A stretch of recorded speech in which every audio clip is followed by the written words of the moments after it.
there, people of the internet. Welcome to a cozy corner of creativity where I curate my personal favorite section of Chitthi, weekly Whimsies. This week, I want to talk about a great fun fact. Did you know that God has insomnia? How do I know this? Well, because me and him sit talking throughout the night. Here's a sneak peek into what our conversations actually look like. I tell him I haven't written anything in weeks because I've been too happy to try and dig out the skeletons in my closet. God tells me I only start digging when I'm half a corpse myself. More death, less daughter. I tell him it's winter again. He tells me he'll have his wife back soon. I tell him I hate pomegranates. He says he does too. I tell him the world is burning itself to the ground. He tells me he has seen that coming for a long time.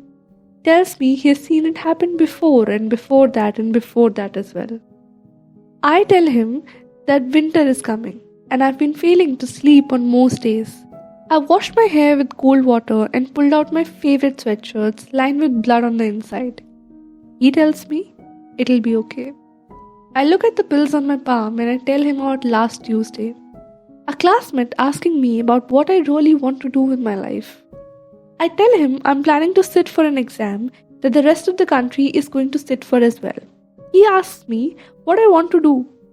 I tell him I don't know. I don't have long-term ambitions anymore. He tells me it's okay to be clueless.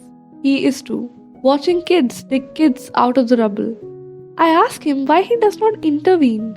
He tells me he cannot. How mortal blood must wipe away faulty planning on behalf of the immortal.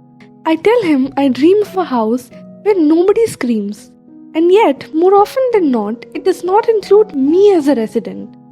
I tell him I dream of a world that runs on love before it treats on revenge. He tells me to keep on dreaming. How it acts as a temporary escape from the nightmare we are living in. I tell him I'm tired. We are all tired. He tells me he is too.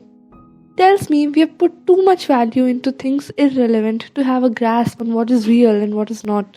He tells me not everyone is kind the way you want them to be. I tell him that's what we have in common with the gods.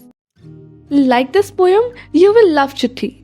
With a free newsletter, I slide into your inbox every Friday with the most heartfelt poetry, biggest news stories, research insights, rants, and much more.